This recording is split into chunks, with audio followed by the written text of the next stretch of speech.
Today, we'll be talking about haunted houses, doppelgangers, duendes, and much more. All coming up on this episode of Paranormal Mysteries.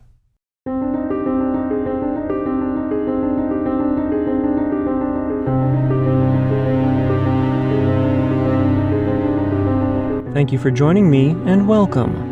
I'm your host, Nick Ryan.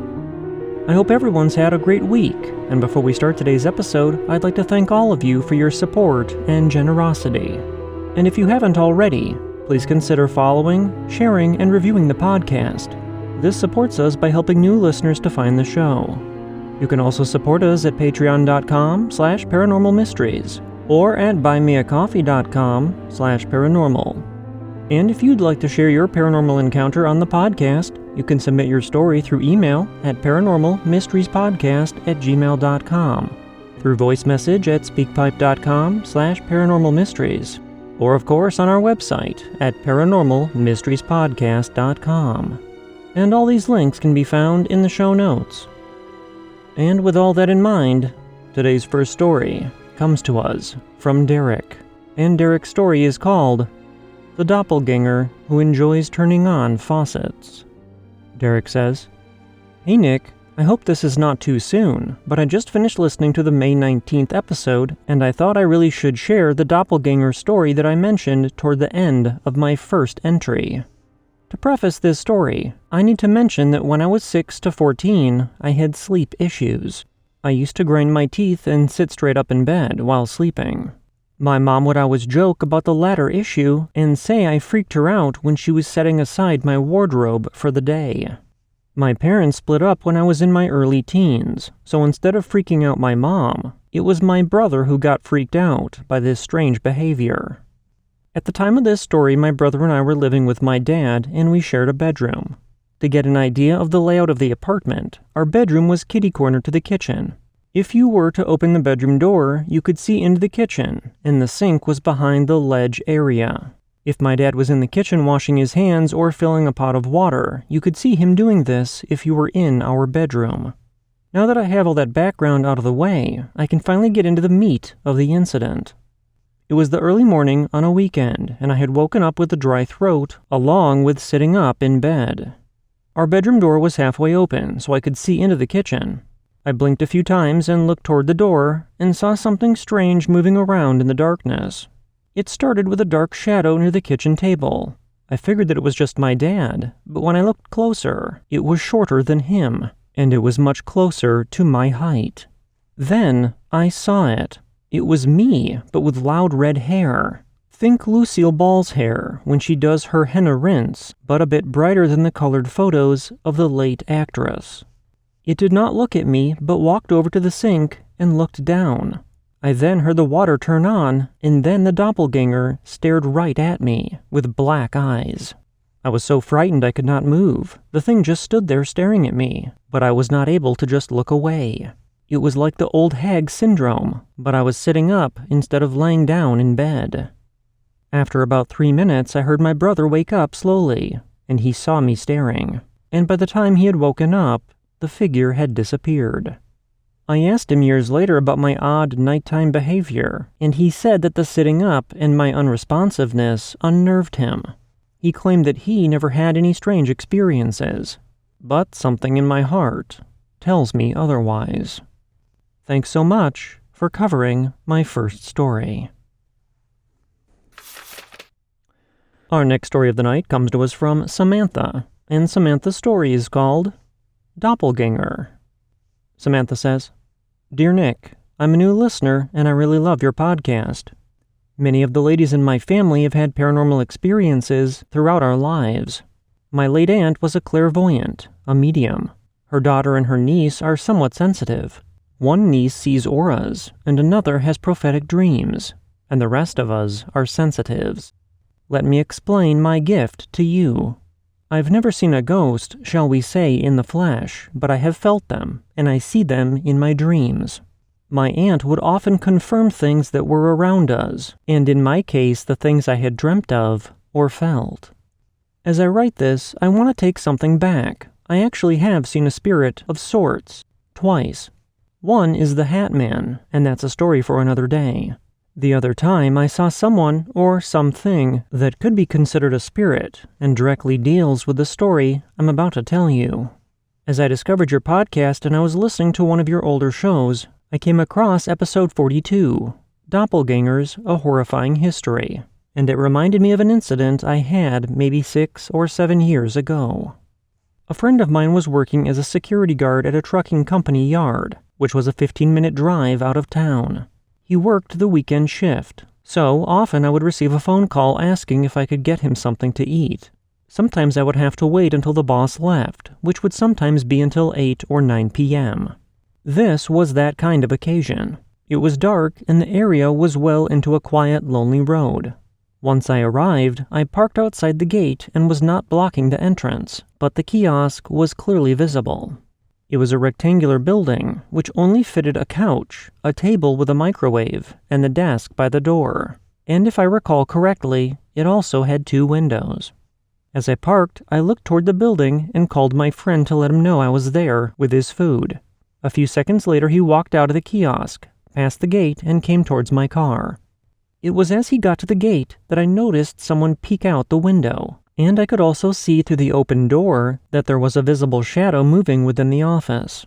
Other than the occasional truck driver, I rarely saw anyone on the premises, so I was a bit surprised. When my friend reached my car, I asked him who was in the building, and he assured me that no one was with him. I told him that I had just seen someone at the window, and he again stated that he was alone. I know that I gave him a very skeptical look, but I was a bit more shocked because of the realization that was dawning on me. I said it again that I had seen someone, at which time my friend allowed me to come look within the building, and sure enough, not only was no one in the kiosk, but there was no way anyone could have stepped out. I said no more as the realization of what or whom I had seen became clear. You see, the person I had seen at the window was my friend. Thanks again for giving me the opportunity to tell you my story. Your listener, Samantha in Texas. Our next story of the night comes to us from Dino, and Dino's story is called Clairvoyant Dream. Dino says, "Hi Nick, I wanted to share a main experience I had many years ago and a small one that happened more recently. My mom married a man who had 3 girls from his previous marriage. I was the oldest teen by a few years, and we didn't really have anything in common, but we went along okay, all living together in the same house. I had a dream one night about a landscape and a road. It was winter, and a dark blue shade from the cold night covered everything. I saw a dark car standing still on the road. The doors were open, so I went closer to check, and inside on the front seats sat both my stepsisters with closed eyes, silently hunched over with blood on their stomach area, seeping through their clothing. I woke up feeling very uncomfortable about having such a dream, and I didn't tell them about it in fear of making it awkward, but I never forgot it. A time later, one of my stepsisters found herself a boyfriend and moved out. Let's call her Liz. So did the second oldest one a while later, and we'll call her Anne. Only the youngest one stayed with the rest of us. We got the news that Liz was pregnant, and everyone was looking forward to this, but Liz got very ill, and at the end had a miscarriage. She was at the hospital for a long time because the pregnancy had been very tough, and the baby wasn't able to be saved. While this is going on, Anne kept having recurring stomach pains that no one could figure out. She was in and out of the hospital, having different types of checkups with a lot of treatment. And it was then I remembered the dream I had had earlier. I didn't share this with anyone for years, but after my mom divorced my stepdad, I told her one time we started talking about paranormal stuff, and she was baffled. Luckily, Liz returned to good health and now has 2 girls who are thriving. Anne also got pregnant and now has a happy young girl, and from what I know, the stomach pains eased up. My other experience that happened a few years ago was where I am renting now, in a flat on the first floor with my elderly landlord living upstairs. One day, I stood in my kitchen looking over at the cupboards, thinking about what to make for dinner. A pie would have been nice, I thought to myself, but sadly I didn't have a pan for it. and a little bit later, my landlord comes knocking at the door with a gift for me. It was a pie pan. Stuff like this has happened to me so many times in my short lifetime that I can't dismiss it as anything but supernatural. It's never been grandeur stuff, just small things that make you pause and go, huh, how about that? Thank you for reading my stories, and thanks for a great podcast. Blessed be from a listener from Norway. Dino. Our next story comes to us from Karen, and Karen's story is called Duendes. Karen says, "Hey Nick, I've been listening to your podcast at work every day since I found you. I love it. I actually realized that a lot of your listener stories are quite similar to my family's and my own experiences. Ever since I can remember, I've had encounters with the paranormal, mostly ghosts or entities. I have so many stories I don't even know where to begin, but I guess I'll start from when I was a baby. We lived in Mexico with my grandparents, and according to my mom, that house was haunted. A lot of creepy stuff seemed to happen there, and this is only one of the stories. I was around 6 months old. My mom had just laid me down in my crib, tucked my 2-year-old sister in, and left the room to go and clean the kitchen or something. When she came back to her room, I was not inside my crib anymore. My mom panicked, thinking my sister had picked me up out of my crib, but there was no way since the crib was high off the ground, and she was sound asleep. She said she heard my muffled cry, but she couldn't figure out where it was coming from. Finally, she looked under the bed, and there I was, wrapped in my blanket, just laying there. Quickly, she picked me up and was so confused as to why I was under there. She called my grandma, and my grandma said, "It's the Duendes." My mom didn't know what she was talking about at first, so my grandma told her that they always messed with her. They would break things and laugh, open doors and windows, and throw things across the room. My grandma told my mom that they were like mischievous little kids and liked to play pranks on you, and you couldn't be mean to them because they'd curse you. My mom didn't know what to make of it, but she said that for some reason they liked messing with me the most. On multiple occasions I'd get picked up and put somewhere else completely. They never did me any harm. I guess they thought it was just a fun hide-and-go-seek game. But my mom hated it. She said she doesn't remember when it finally stopped, but then again we did move to Arizona soon after, so I'm assuming it would have still been going on. If only those were the last of my paranormal experiences. I have so many more stories to tell, and maybe I'll send one another day, and you can pick the most interesting ones to share with your listeners. Thank you for reading, and I wish you the best. Karen. Our next story of the evening comes to us from Sal, and Sal's story is called My Own Paranormal Experiences. Sal says, "Hello, Nick. I listen to your podcast daily and just want to say I love it. I have always believed in ghosts since I can remember.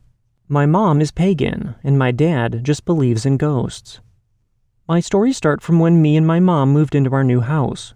I was about 4, and nothing really happened when we first moved in, except for weird dreams and visions that I had. Now skip ahead a few years to when my mom let me stay in her room to watch TV. We had a hallway that led to a basement that I was terrified of. I always saw shadowy figures and red eyes in a little diamond-shaped window. Not to mention my mom's room was across from that hall. The doors would always slam open, and I would hear knocking. I also had dreams of people smoking in a little room when you open the basement door. Mind you that I never went near the basement, nor have I ever been in it. A few years pass, and it continued to happen, but I started hearing a little girl laugh and small footsteps at night, and I would have a reoccurring dream about a girl named Sally. She looked to be about 9 years old and had black hair. I used to talk to her and play with her in my closet when I was about 8. We then moved out and my grandpa moved in. We moved back in after he had died with my 2 brothers, and the first day back I went to my old room, and the door opened by itself. And I almost instantly said, "Sally?" A few days later, my mom said she smelled her dad's cologne, and we started to hear boots stomping at night. I started to have dreams of my grandpa comforting me, and a few months later, my brother died at 3 months old, and his twin brother was getting old enough for his own room. We had also bought a baby monitor, and at night we heard 2 distinct laughs, and often heard a voice that sounded like my grandpa's through the monitor.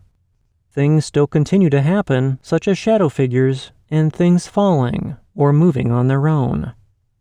Sal. Our next story comes to us from The Baker, and the Baker's story is called Haunted Restaurant.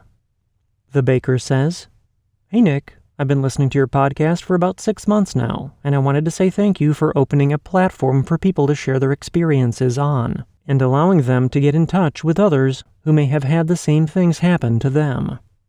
I've worked as a pastry chef for about 15 years now, from small family-owned bakeries to 5-star resorts and hotels. In my years of traveling throughout, I have had multiple run-ins with paranormal experiences.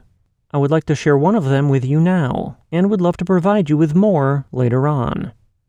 In 2020, I moved into a small town in the mountains of Washington that used to be known for their coal mines. There are still a lot of roads and buildings with the name or number of the mine from their area on them. There is even a museum on the main street in town with all of the old mining tools, pictures, etc. Wherever I move, I find work pretty easily around me. Food will always be essential, even in these COVID-ridden days.